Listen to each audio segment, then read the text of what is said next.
Assalamualaikum warahmatullahi wabarakatuh. Madayaw, umayo adlaw kaninyong tanan. Magandang araw sa inyo lahat. Marami sa atin ang nag-aalala. Patuloy ang pagtaas ng presyo ng mga pangunahing bilihin at kasabay ng pagtaas ng presyo ng langis, mas matindi ang magiging hirap. Binibilang ng mga magulang ang bawat piso at marami sa atin ang nag-aalala sa susunod na mangyayari. Nais kong ipaalam sa inyo, hindi kayo nag-iisa. Tayong lahat ay dadaan sa paghihirap na ito. Mararamdaman natin lahat ang bigat ng pagtaas ng presyo, lalo na ng pagkain.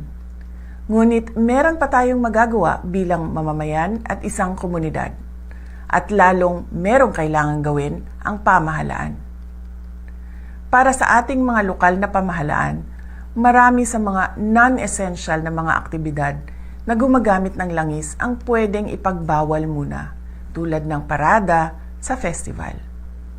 Bumuo ng komite para bantayan ang presyo ng bigas, mantika, pamasahe at iba pang pangunahing bilihin na apektado ng langis at bigyan ng maagang abiso ang mga mamimili at negosyante sa pagtaas ng presyo. Magbahagi ng impormasyon sa pagbabago ng presyo at turuan ang pamilya ng praktikal na hakbang sa pagtitipid, tulad ng pagbawas ng paggamit ng sasakyan at kuryente.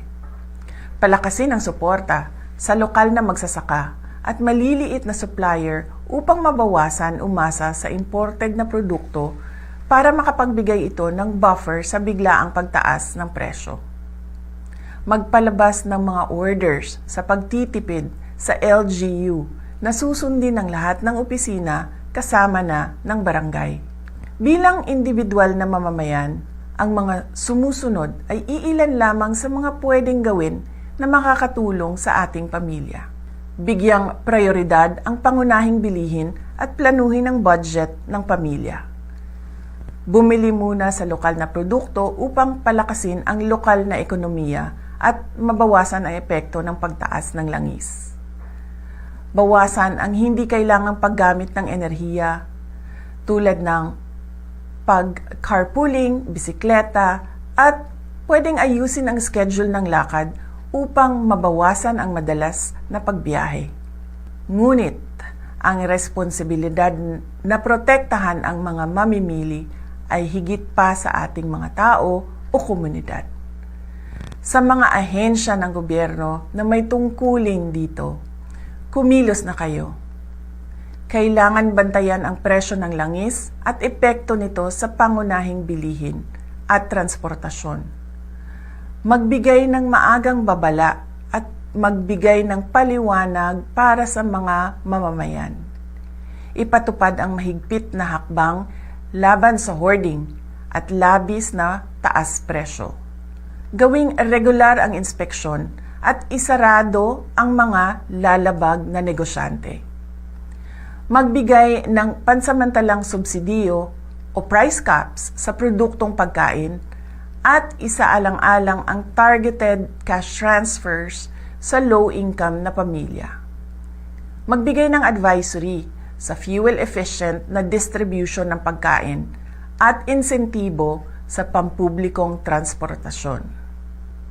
Makakahanap tayo ng paraan upang mapagaan ang ating pasanin sa pamamagitan ng pagtutulungan sa komunidad, pagtangkilik sa lokal na produkto, at pagiging maingat sa ating paggastos at paggamit ng enerhiya. Kasabay nito, asahan natin ang aksyon ng gobyerno na protektahan ang bawat pamilyang Pilipino at tiyakin ang patas at matatag na pamilihan. Malalagpasan natin ang pagsubok na ito tulad ng nalagpasan natin ang pandemya. Higit sa lahat, huwag tayo mag-isip na gumawa ng masama sa sarili man o sa ating kapwa-tao. Mamuhay tayo ng marangal at may dignidad kahit tayo ay dumadaan sa kahirapan. Syukran.